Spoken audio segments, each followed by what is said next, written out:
చికెట్లకు ఫిర్ముగాలు పాత ఇన్ఫా సామాన్కు పాటల పుస్తకాలు 2 బుగ్గలే బేడా. నీకు బుగ్గల ఊదో నీకే దమ్మే లేదు, నీకు బుగ్గలు ఏం చేసుకుంటావు? ఇంట్లో మా మనవడికి అది బస్తు బలం ఉన్నది, వాడు ఉత్తాడు. ఉత్తరా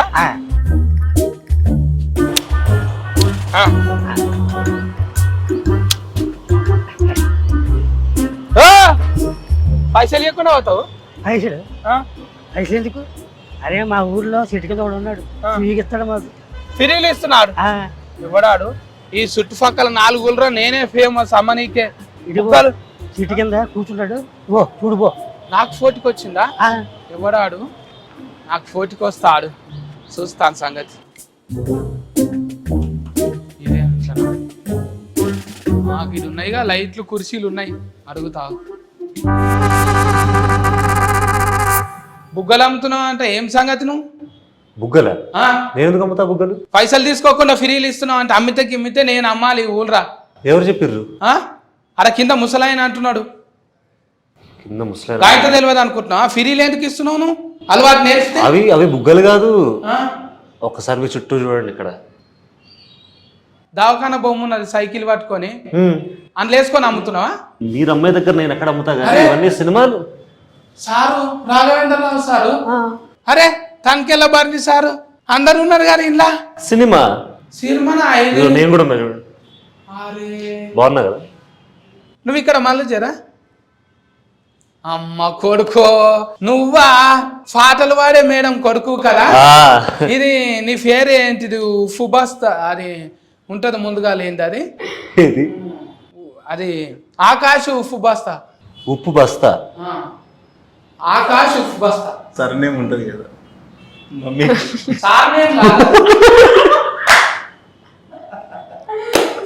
నాకు ఇంతసేపు పట్టింది. అవును, ఉప్పు బస్తా.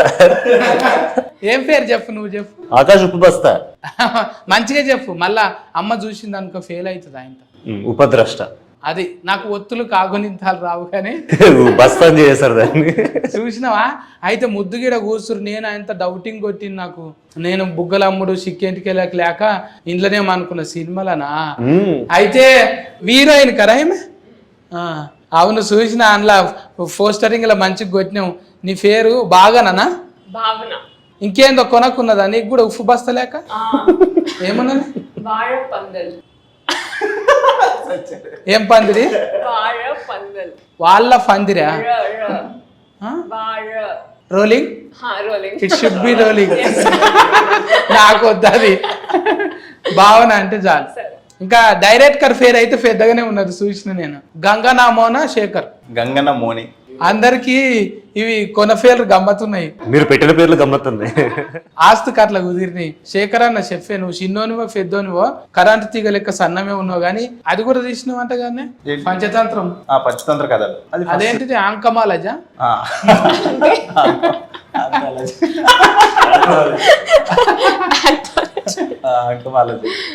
అది 5 కథలది. అందులోకెళ్ళి ఆంకమాలజీకి బుగ్గలాలజీకి ఎందుకు వచ్చినావు మరి? సినిమా చూస్తే తెలుస్తుంది ఏంది బుగ్గల కథ ఏందని. అంటే సినిమా చూసినాకనే క్లైమాక్స్ లో చూసుకోమంటావు? క్లైమాక్స్ దాకా అవసరం లేదు, ఇంట్రొడక్షన్.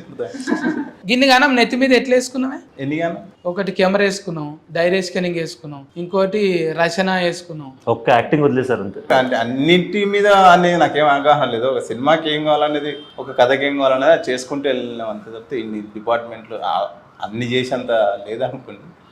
బట్ ఈ కథకి అవి చేసుకోవాల్సి వచ్చింది అంతే. బుగ్గలమ్ముడు అంటే ఇప్పటి కథ కాదు, అది 96లో జరిగింది మన కొల్లాపూర్ నంద్యాల మధ్య. నువ్వు ఏ మోడల్ మరి? 88 మోడల్. 88? అవును. అంటే చిన్న పిల్లగాని నేను 88 లో చూసి మళ్ళీ 96 కు కథ తీసినావు అంటే 10 ఏళ్ళకే తీసేసి. ఇంకా మీరైతే ఆల్రెడీగా యాస్కెనింగ్ మీద ఫట్ ఉన్నదంట కదా మీకు? నాకేం అర్థం అవ్వట్లేదు. నేను ఏమన్నా? యాస్కెనింగ్ మీద గ్రిఫ్ ఉన్నది, యాక్టింగ్ మీద గ్రిప్ ఉన్నది. ఆ గ్రిఫ్ తోని చెప్తుంటివా ఆల్రెడీ ఇది నేను చేసేసిన, ఇది నాకు పెద్ద కథ కాదా? రోజు సెట్ మీదకి రావడం ఇది నేను ముందు చేశాను సార్. లేదు, అంటే కెమెరా ముందు ఎక్స్పీరియన్స్ తక్కువ, నేను థియేటర్ ఎక్కువ చేశాను, సో చాలా నేర్చుకున్నాను. మీకు అంటే ఆ స్టేజీల మీద అంటే గట్టిగా ఒలుతారు కదా? కరెక్ట్.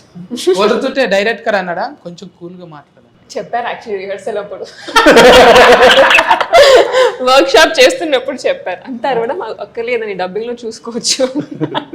ఇప్పుడు నీకు కుతికే సాఫ్ మంచిగా ఉండి మమ్మీ లేక పాటలు పాడతావు అనుకుంటే మళ్ళీ యాస్కెనింగ్లకి ఎందుకు వచ్చినావు? ఫ్యామిలీ అంతా మ్యూజిక్ సైడ్ వెళ్ళిపోయారు. మా అమ్మమ్మ మ్యూజిక్ టీచర్, మా చెల్లి పాడుతుంది, అమ్మ పాడుతుంది మొత్తం. సో నేను కొంచెం ఏదన్నా తేడాగా చేద్దాం మా ఫ్యామిలీలో అని ఫస్ట్ డాన్స్ మొదలెట్టా.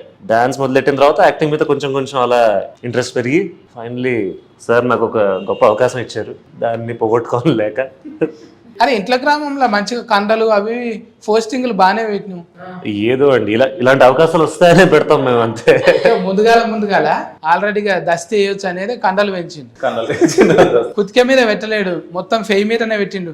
అన్ని కండలు పెంచినా కూడా నాకు ఓన్లీ ఫుల్ షర్ట్లు వేసారు, ఏం కనపడకుండా. అబ్బా బాధ అనిపిస్తుంది కదా ఎవరికైనా. నాకున్నది కాకుండా వేరేది ఎందుకు చూపిస్తారు సార్? ఆయన ఉన్నది కదా, ఒక కండల షాట్ పెట్టరా అక్కడ. ఇప్పుడు పెడదాం తర్వాత. ఇప్పుడు ఏదైనా ప్రోమో సాంగ్ లో ప్రమోషన్స్ వాడతారు ఇవన్నీ. మరి తిఫల్ అనిపించలేదా? కట్టుకొత్తాలే నువ్వే డైరెక్షన్ ఓకే టేక్ కట్టుకొత్తుడు కెమెరా అంటే రోలింగ్ సార్ అనేటోళ్ళు వేరే ఉంటారు కదా. అంటే నాకు ఫస్ట్ సినిమాకి కూడా అలవాటే కదా, పంచతంత్ర కథలు కూడా అలవాటే కాబట్టి. నువ్వే పోయి క్లాప్ కొట్టుకొని వచ్చి కెమెరా యాస్కెన్. లేదు నాకు టీం చాలా బాగుంటుంది, నాకన్నా ఫాస్ట్గా ఉంటుంది నా టీం. కాబట్టి టీం బాగున్నప్పుడు మనకు అది పెద్ద పనులు అనిపించవు, మంచి టీం దొరికినప్పుడు చాలా ఈజీగా అవుతాయి పనులు. అంటే పెద్ద అయిన ఫేర్ ఇప్పుడు ప్రొడ్యూసర్ అంటే రాఘవేంద్రరావు సార్ నొప్పించుడు అనేది జర తిఫలే కదా. ఇప్పుడు నువ్వేమో జర ఇన్ని ఫండ్లు పెడతావు సార్, అంగూర ఫండ్లు ఉంటాయి, షేప్ ఫండ్లు ఉంటాయి, ఇట్లా అంటే ఏమన్నా అట్రాక్షన్ అవుతుండేనేమో. నువ్వేమో తీసుకుపోయి యూఫిర్ బుగ్గలు ఉంటాయి అంటే సారు సార్ పళ్ళు పూలు సినిమా కాదు, ఆయన ఎమోషన్ డ్రామా, ఆయన సినిమా చూసే విధానం వేరు అది. సో ఆయన కథ మాత్రమే చూస్తాడు, అవన్నీ చూడేటప్పుడు ఒకసారి కథను నమ్మినంటే డైరెక్టర్కి వదిలేస్తాడు, తనే వదిలేస్తాడు. అంటే నీకు ఇన్నున్నాయి కదా, నువ్వు ఫల్టీ టాలెంటెడ్ కదా. పల్టీ ఇప్పుడు హీరోయిన్కి ఆల్రెడీగా ఇంకేమన్నా డాన్సులు కూడా వచ్చు కదా. వచ్చాను అన్ని వచ్చు. ఆమె పల్టీ టాలెంటెడ్. అవును, ఇంతసేపు నుంచి నేను వచ్చిన మరి ఇంత నీళ్ళు తాగుతావా? ముంగట గవ్యాగో ఆ చాక్లెట్లు పెట్టిండ్రు, ఇగో ఈ చాక్లెట్స్ తీసుకోండి.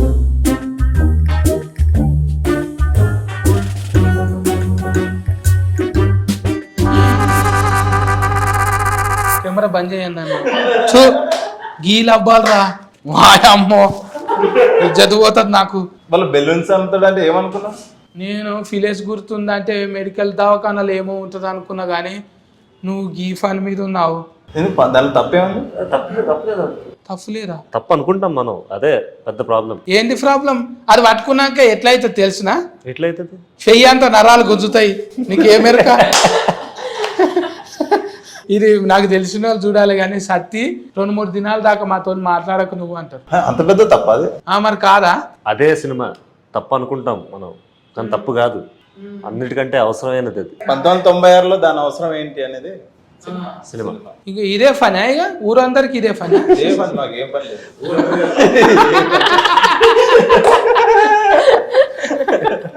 నువ్వు ఏం బుగ్గలు నువ్వు అమ్మేది? నేను ఊపిరి బుగ్గలు. నీదేమో ఆడుకునేది, ఇది వాడుకునేది. అమ్మా అంటే ఇవి ఒక్కొక్కసారి లొల్లి అవుతుండే పోరగాళ్ళు వీటల్లా బోరింగ్ కాడ నీళ్లు నింపుకొని మస్తు తన్నులు తింటుంటే చెప్పకూడదు, కానీ బోరింగ్ కాడ నీళ్లు. చాలా మంది చేశారు అది, చాలా మంది చేశారు అది. దీని పుణ్యాన మీరు ఎన్నిసార్లు దెబ్బలు తిన్నారు? ఇప్పుడు చెప్పుడు అవసరం అంటావా? కెమెరాలు పెట్టి ఇంత మాట్లాడుకున్న తర్వాత కెమెరా. అందుకే చిన్నప్పుడు అన్న, ఇప్పుడు పెట్టింది నేను అడగట్లేదు. ఇట్లా కెమెరాలు పెట్టి ఇట్లా కాదన్న, అంటే ఇజ్జత్ అనిపిస్తుంది. అరే అది మంచి టాపికే అన్న, దాన్ని ఎందుకు మనం అంత భూతంలాగా చూడొద్దు? తింటున్నామంట మెడల్ వేసుకొని తిరుగుతాం, కనీసం జోబులలో పెట్టుకొని తిరగమని చెప్తున్నా.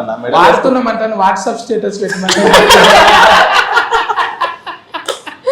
అయిపోయింది, ఒకప్పుడు బిత్తిరి సత్తి, ఇప్పుడు బికినీల సత్తి.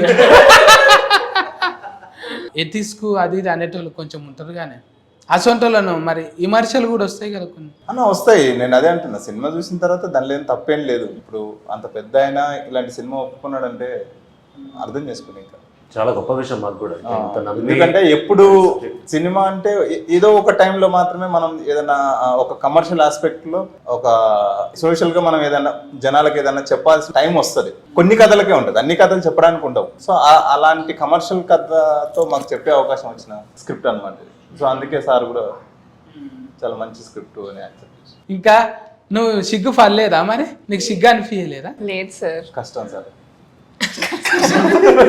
అది ఎక్స్పెక్ట్ చేయండి. వద్దు అమ్మకని చెప్పాను కానీ వినలేదు. నాకు నా లక్ష్యమే ముఖ్యం అని, నా పెళ్ళాం కంటే నా లక్ష్యం చాలా ఇంపార్టెంట్. అవి అమ్మితే నీకు కమిషన్ వస్తుందా? ఇట్లా కమిషనే. నేను డబ్బుల కోసం చేసామండి, కొంచెం అవగాహన పెంచుదామని. ఆ రోగం ఏంటి, అప్పుడు పరిస్థితులు ఏంటి, ఎందుకంటే అప్పుడు ఎవరికి అవగాహన లేదు, ఎవరికి ఆ మైండ్ సెట్ లేదు. ఇప్పుడు అదే టైటిలింగ్ కదా, నన్ను యాది పెట్టుకో లేకపోతే నిన్ను యాది మరుస్తారంటాను. బాగా రాశారు కదా. మంచిగా రాసినావు, డబ్బా మీద బోర్డు వేసుకొని తిరుగుతున్నాడు. ఇప్పుడు సంబంధాలు అంటే ఎవరు చూస్తలేరు కదా, టూక్ వాడతారు ఎక్కువ. అంటే సక్రమానికి వాడాలి. అంటే నాకు తెలిసినంత వరకు పెద్ద రోగం అంటారు కదా, అప్పుడు ఇది ఇట్లా అనలేకపోతున్నారు. ఎయిడ్స్ అంటాను. ఎయిడ్స్ అంటే ఓయమ్మో, ఎయిడ్స్ అంటే అన్ని తీసుకుపోయి ఆడ అలగబెట్టాలి అన్నట్టు ఉంటుండే. అని గాలి వాడితేనో లేకుంటే ఆయన ఇట్లా మాట్లాడితేనో తుఫిల్లు పడితేనో వస్తుంది అంటాను అంటుండే. అవిట మీద నేను కూడా తిరిగినాం. అప్పుడు పాటలు కూడా రాసి పాడినాం అన్నమాట. ఎయిడ్స్ భూతం లేచింది బిడ్డ ఫారా హుషారు, రోగాల కోరల్ని సాచింది బిడ్డ లేదా కంగారు, యాది మరిసి నువ్వు ఇట్లున్నావంటే నాకెందుకంటూ ఊకున్నావంటే, రోగం వచ్చి ఫీల్చి ఫిఫ్ఫి చేసినాక ఒరిగేది ఏముంది మొత్తుకున్నా గాని, ఎయిడ్స్ భూతం లేచింది బిడ్డ ఫారా హుషారు, రోగాల కోరల్ని సాచింది బిడ్డ లేదా కంగారు. మళ్ళీ అందులోనే మందులేని రోగం ఒకటి దాఫురించరన్న, ఆ మహమ్మారి పేరు ఎయిడ్స్ రోగం అంటారన్న, ఒక్ర బుద్ధి వ్యభిచారం వలలో నా జిక్కుకుంటే, ఒడ్డుకున్న చేపగతి గడ్డు కాలం వచ్చురన్న అంటాను. ఇట్లా పాటలు ముందుగా సూపర్. సేమ్ ఇది సినిమాలో ఈ టాలెంట్ కూడా ఉందా? పల్టీ టాలెంటెడ్ మేము అసలు మొత్తం ఫల్టీ అంతా ఇక్కడే ఉంది. ఫల్టీలు వేసే ఏ లొంకర పోయినాయి అన్న. నాకు అక్కడ దిక్కు చూడబుద్ధి అవుతలేదు, అవి తీసేయరా. ఈ ఫీలింగ్ తీసేయాలనే మా సినిమా వస్తుంది. ఈ ఇంటర్వ్యూ అయిపోయేలోపు మీరు జోబులు వేసుకొని పోయేలా మన ఇంటర్వ్యూ కూడా మా ఫటీలు వస్తుందా? మాఫటి అంటే ఇది సమరం గారి ప్రోగ్రామ్ కాదన్నా, డైలీ వస్తుంది. రాత్రిపూట అందరూ అనుకున్నాక వస్తుంది ఆ ప్రోగ్రామ్ ఇది. నాకు ఏదో కొంచెం డౌటింగ్ కొడుతున్నావు, నువ్వు అమ్మకు చెప్పినవా లేకపోతే నీ అంతలు నువ్వే ఇట్లా చేస్తున్నావా సినిమాలు? అయ్యో, అమ్మకు తెలియకుండా నేను ఏం చేయను, అన్ని అమ్మకు చెప్పే చేస్తాను. నేను అడిగొస్తే ఎందుకైనా మంచిది. అంటే నువ్వు డైరెక్టర్ అంటే రాఘవేంద్రరావు సార్ని అడుగుతా, మళ్ళా సునీత మేడంను కూడా అడుగుతా. ఏమని అడుగుతా అంటే ఇసొంటి నౌకరీ ఉన్న దాంట్లో ఫస్ట్ ఎందుకు పెట్టినామంట అని అడుగుతా. మీరు ఈయన ఉన్నాడు ఎక్కడ పోకుండా. ఎప్పుడైతే ఆకాష్ నాకు యాక్టింగ్ అంటే చాలా ఇష్టం అని చెప్పాడు, ఒక్క క్షణం నేను కూడా కంగారు పడ్డాను. మనం పాడితే గిడితే పాటలు పాడాలి కానీ ఇదేందిరా యాష్. లేదు,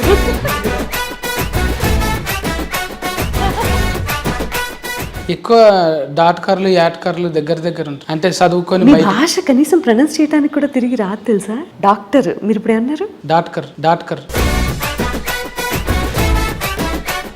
ఇదేంటిది? సత్తి డిక్షనరీ? డిక్షనరీ మన సపరేట్ డిక్షనరీ. నమస్కారం సార్.